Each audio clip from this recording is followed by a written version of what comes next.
Function కైనా order చేయండి 8919763872 www.sanatanjal.in. Hi hello welcome to కొలుగూరు 24/7 న్యూస్ ఛానల్. తెలంగాణ మంత్రివర్గ విస్తరణ ఇప్పుడు హాట్ టాపిక్గా మనకు వినిపిస్తుంది. ఎప్పటి నుంచో ఊరిస్తూ వస్తున్నటువంటి మంత్రివర్గ విస్తరణ. అయితే ఇక్కడ రెండు, మంత్రివర్గ విస్తరణ లేకుంటే మంత్రివర్గ పునర్వ్యవస్థీకరణ అని. పునర్వ్యవస్థీకరణ అంటే ఉన్న దాంట్లోనే అటు ఇటుగా మినిస్టర్ల పదవులు మార్చి దాన్ని కాస్త రీఆర్గనైజ్ చేయడం అనేది ఒక పద్ధతి. రెండవది ఏంటంటే కొత్త వారిని తీసుకోవడం. కొత్త వారిని తీసుకున్నప్పుడు పాత వారికి ఎవరికైనా ఉద్వాసన పలుకుతారా? ఇది ఇప్పుడు హాట్ టాపిక్గా మారింది. సో 18 మినిస్టర్ పోస్టులు క్యాబినెట్లో ఉంటే కనుక ఇప్పుడు 16 ఫిలప్ అయిపోయి కేవలం 2 పోస్టులు మాత్రమే ఖాళీగా ఉన్నాయి. ఈ 2 పోస్టుల్లోనూ కొత్త వారిని ఖచ్చితంగా తీసుకోవాలని ఎప్పటి నుంచో ఈక్వేషన్స్ జరుగుతున్నాయి. ఫీలర్లు వదులుతూనే ఉన్నారు అధిష్టానం ఫీలర్లు వదులుతున్న ప్రతి సందర్భంలో కూడా ఆశావహులు ఫ్లైట్ ఎక్కి ఢిల్లీ చుట్టూ ప్రదక్షిణలు చేస్తూనే ఉన్నారు. కాంగ్రెస్ పార్టీలోన మనకు కొత్త సంప్రదాయం కాదు, ఇది పాత సంప్రదాయమే. ఏంటంటే ఎవరికి శక్తి ఉంటే, ఎవరికి పలుకుబడి ఉంటే వాళ్ళు అంతగా ఉపయోగించుకోవచ్చు. ఎవరైనా విభేదించవచ్చు, ఎవరిపైన ఎవరైనా తిరగబడవచ్చు. ఎవరికి దర్పం ఉంటుందో, ఎవరికి మజిల్ పవర్ ఉంటుందో, ఎవరికి ఇన్ఫ్లుయెన్స్ ఉంటుందో వాళ్ళు ఖచ్చితంగా బుల్డోస్ చేసుకుంటూ ముందుకు వెళ్ళిపోతూ ఉండవచ్చు కూడా. దీనికి వాళ్ళు ముద్దుగా అంతర్గత ప్రజాస్వామ్యము అనే పేరు కూడా పెట్టుకున్నారు. సరే, అవన్నీ మనం కాస్త పక్కన పెట్టేస్తే ఇప్పుడు ప్రజెంట్ టాపిక్ ఈ మంత్రివర్గ విస్తరణ కానీ లేకుంటే పునర్వ్యవస్థీకరణ కానీ, కొత్త వాళ్ళు రావడమా పాత వాళ్ళు పోవడమా, అసలు ఈ గందరగోళం అంతా ఏంటి? ఎవరు రావచ్చు, ఎవరు పోవచ్చు, ఇన్ ఎవరు, అవుట్ ఎవరు? ఇదే ఇప్పుడు పెద్ద క్వశ్చన్ మార్క్. ఇప్పుడు మనకు ఇద్దరు మంత్రులకు ఉద్వాసన తప్పదు అని అంటున్నారు. ఇక్కడ యాక్చువల్గా 2 మంత్రుల పోస్టు కోసం, 2 మినిస్టర్ పోస్టుల కోసం దాదాపు 12 మంది దాకా పోటీ పడుతున్నారు ఆశావహులు అన్న వార్త మనకి ఇప్పుడు చక్కర కొడుతూ ఉంది. అంటే ఇప్పుడు 12 మంది ఎవరు, ఏం కథ నేను జస్ట్ రీడౌట్ చేస్తాను. కానీ ఈ 2 మంత్రుల పదవులు రావాలి అంటే, ఇన్ కావాలంటే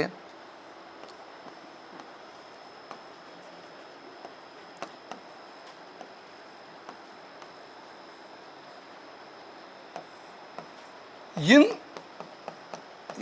ఎవరు, అవుట్ ఎవరు వస్తున్నారు, ఎవరు పోతున్నారు, ఆ తర్వాత శాఖలు ఏమైనా మారుస్తారా?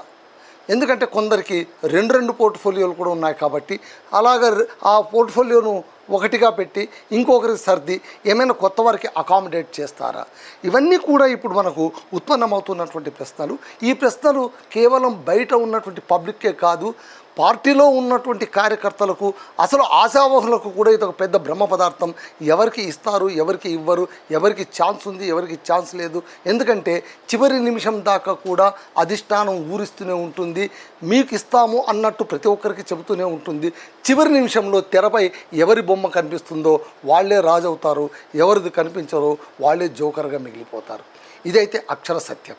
కాకపోతే ఇక్కడ ఎవరు మనకు అంటే ఈ 2 మంత్రి పదవుల్లోనే ఎవరికి ఊస్టింగ్ అని అంటే మనకు బాగా వినిపిస్తున్న పేరు అంటున్నాం. ఖచ్చితంగా వీళ్ళని కాదు, కొండా సురేఖ.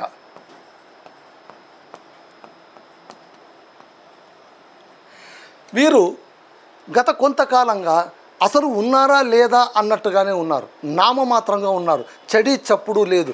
అసలు కొండా సురేఖ గారు అంటే ఫైర్ బ్రాండ్ అని మనకు రాజకీయాల్లోనూ చాలా ప్రతీతి. వైఎస్ రాజశేఖర రెడ్డి గారి హయాంలోన వెలిగినటువంటి నాయకురాలు. సో అలాంటి కొండా సురేఖ గారు గత కొంతకాలంగా ఎందుకో సైలెంట్ అయిపోయారు. ఏంటి, అంతర్గతంగా ఏమైనా ఇబ్బందులు ఎదుర్కొంటున్నారా అని కొంతమంది వ్యాఖ్యానిస్తున్న మాట అయితే నిజం. కాకపోతే ఆమె కొన్ని వివాదాల్లో కూడా చిక్కుకున్నారు. ముఖ్యంగా సినీ తారలకు సంబంధించినటువంటి వివాదంలోన పీకల్లోతు కూరుకుపోయి బేషరత్తుగా క్షమాపణలు చెప్పిన సందర్భాలు కూడా మనకు ఉన్నాయి. సో ఇలాంటి సందర్భంలో కూడా అధిష్టానం నోరు మెదపలేదు, ఇక్కడ ముఖ్యమంత్రి నోరు మెదపలేదు, ఎవరు ఏమీ మాట్లాడలేదు. సరైన సందర్భం వచ్చినప్పుడు మాట్లాడాలని అనుకున్నారో ఏమో మనకు తెలియదు. కాకపోతే ఇప్పుడైతే ఈమె పేరు ఖచ్చితంగా వినిపిస్తుంది. దేవాదాయ శాఖ, అటవీ పర్యావరణ శాఖకు సంబంధించినటువంటి మంత్రి కొండా సురేఖ గారు బహుశా ఆమెకు ఉద్వాసన పలుకుతారేమో అన్న పేరు ప్రగాఢంగా మనకు వినిపిస్తుంది. ఆ తర్వాతి పేరు చాలా స్ట్రాంగ్ నేమ్, ఇప్పుడు నేను చెప్పబోయే పేరు. మరి ఇది ఉంటుందా ఉండదా, ఈ పేరు విని బహుశా ఆశ్చర్యపోవచ్చు. కోమటిరెడ్డి వెంకటరెడ్డి. నల్లగొండ ప్రాంతంలోన తిరుగులేని మకుటం లేని మహారాజుగా తిరుగులేని రాజకీయ ఆధిపత్యాన్ని ప్రదర్శిస్తున్నటువంటి కోమటిరెడ్డి బ్రదర్స్లోన అగ్రగణ్యుడైనటువంటి అన్న అయినటువంటి కోమటిరెడ్డి వెంకటరెడ్డి గారికి ఇప్పుడు ఏమైనా ఉద్వాసన పలుకుతారా అన్న వార్త కూడా వినిపిస్తోంది. ఇది 50-50 ఛాన్స్ అనవచ్చు, బహుశా ఛాన్సే లేదని కూడా చెప్పవచ్చు. కానీ పేరు మాత్రం సర్కిల్లోన హల్చల్ చేస్తున్న మాట వాస్తవం. కారణం ఏంటంటే ఈయన తమ్ముడైనటువంటి కోమటిరెడ్డి రాజగోపాల్ రెడ్డి గారు ఎప్పటి నుంచో మినిస్టర్ పదవి ఇవ్వకపోతే బాగోదు అని స్థానికంగా రాష్ట్ర స్థాయిలోన బెదిరిస్తూ ఢిల్లీ స్థాయిలో వేడుకుంటూ తమదైనటువంటి శైలిలో రాజకీయాన్ని నడుపుతూ ఉన్నారు. ఎప్పటి నుంచో అంటున్నారు. ఆయన ఒకటే మాట అన్నారు, ఎవరెవరికో మినిస్టర్ పదవులు ఇస్తారు, నాకెందుకు మినిస్టర్ పదవి ఇవ్వరు? నేను అధిష్టానం కోరిన ప్రతి పని చేశాను. నేను అసలు మినిస్టర్ పదవి ఇస్తారంటేనే నేను పార్టీ మారి కాంగ్రెస్లోకి వచ్చాను. మరి నన్ను ఎందుకు ఆనర్ చేయట్లేదు, నాకెందుకు మినిస్టర్ పదవి ఇవ్వట్లేదు? ఇక్కడ ఒక సాంకేతిక సమస్య. అందరూ చెప్తున్నది ఏంటంటే ఒకే ఇంటి నుంచి ఇద్దరికి మంత్రి పదవులు ఎలా ఇస్తారు? కోమటిరెడ్డి వెంకటరెడ్డి గారికి ఆల్రెడీ ఇచ్చేశారు. రోడ్లు భవనాల శాఖ, ఆ తర్వాత సినిమాటోగ్రఫీ మంత్రిగా ఉన్నటువంటి కోమటిరెడ్డి వెంకటరెడ్డి గారికి ఆల్రెడీ మంత్రి పదవి ఇచ్చిన తర్వాత మరి తమ్ముడికి కూడా ఇస్తే అసలే మంత్రి పదవి కోసం ఒకరికొకరు ఎప్పుడు ఇస్తారా, ఎలా ఇస్తారా, ఎవరికి ఇస్తారా అని ఆశావహులు ఎదురు చూస్తూ విమర్శించడానికి కొంతమంది కాచు కూర్చున్నప్పుడు అదే పనిగా ఒక ఇంటి నుంచి ఇద్దరికి పోస్టులు ఇస్తే ఖచ్చితంగా అధిష్టానం అబాసుపాలు కాక తప్పదు.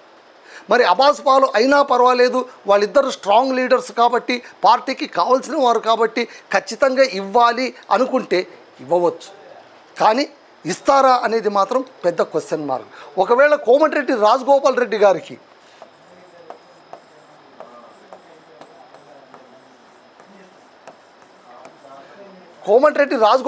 గారికి ఒకవేళ మినిస్టర్ పోస్ట్ ఇస్తే మాత్రము ఖచ్చితంగా వెంకటరెడ్డి గారికి ఏమన్నా ఉద్వాసన పలికే అవకాశాలు ఉన్నాయా?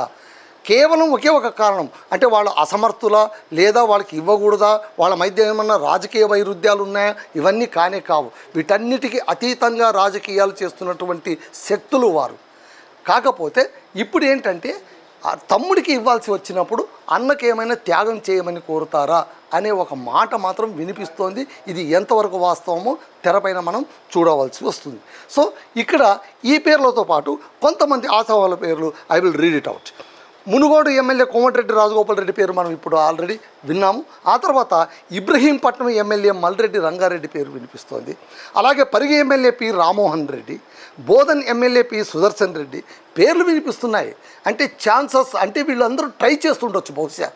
అంటే వీళ్ళకి అందరికీ మినిస్టర్ పోస్టు అందరికీ ఇస్తారంటే అందరూ పల్లెకి ఎక్కుతామంటే మోసేవాళ్ళు ఎవరు ఉండరు. కాబట్టి ఖచ్చితంగా ఏ ఒక్కరికో ఇద్దరికో ఛాన్స్ ఉంటుంది. అది జగమెరిగినటువంటి సత్యం.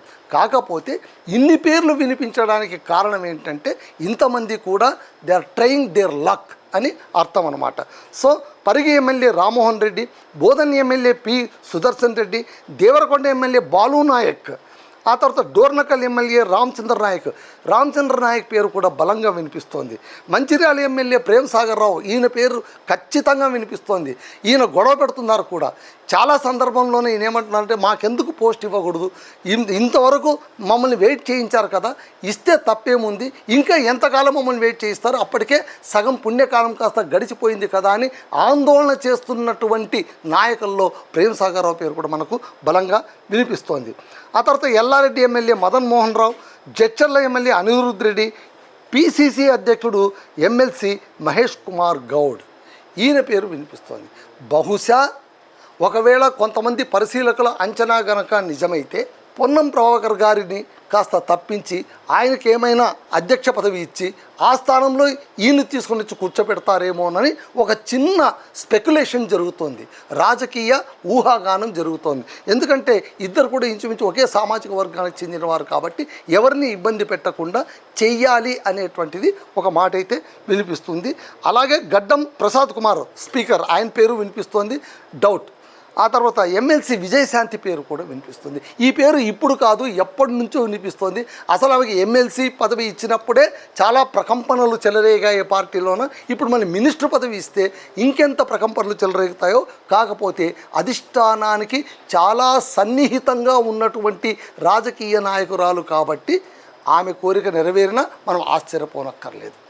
ఇక్కడ ఇంకోటి ఏంటంటే, కొంతమందికి ఉద్వాసన పలుకుతారు అని అంటున్నారు కదా. ఎందుకు ఉద్వాసన పలకాలి అంటే, అంతర్గతంగా తెలుస్తున్నటువంటి సమాచారం ఏంటంటే, ముఖ్యమంత్రికి కొంతమంది మంత్రులకు పొసగట్లేదు.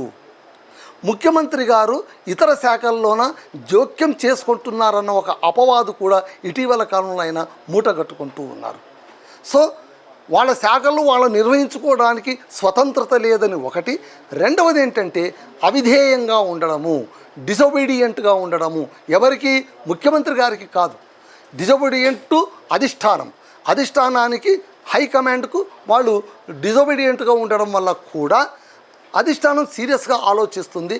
ఎవరెవరైతే తిరుగుబాటు స్వరం వినిపిస్తారో, ఎవరెవరైతే తిరుగుబాటు జెండా ఎగరవేస్తున్నారో వాళ్ళను మట్టసంగా తీసి పక్కన పెట్టేసి సైలెంట్ చేసేసి ఆ స్థానంలోన విధేయులకు స్థానం ఇస్తే కొంతమందన్న సంతృప్తి చెందుతారేమోనని వాళ్ళు ఆలోచిస్తున్నట్టుంది అధిష్టానమని మనకు అందుతున్నటువంటి సమాచారం. సో అయితే ఇవన్నీ ఊహాగానాలు. ఈ ఊహాగానాలు ఇప్పుడు కాదు, ఎప్పటి నుంచో వస్తున్నాయి. ఇంకా ఎంతకాలం ముందుకు పోస్ట్పోన్ చేస్తారో తెలియదు. మంత్రివర్గ విస్తరణ అనేటువంటిది బ్రహ్మ పదార్థంలా మారిపోయింది.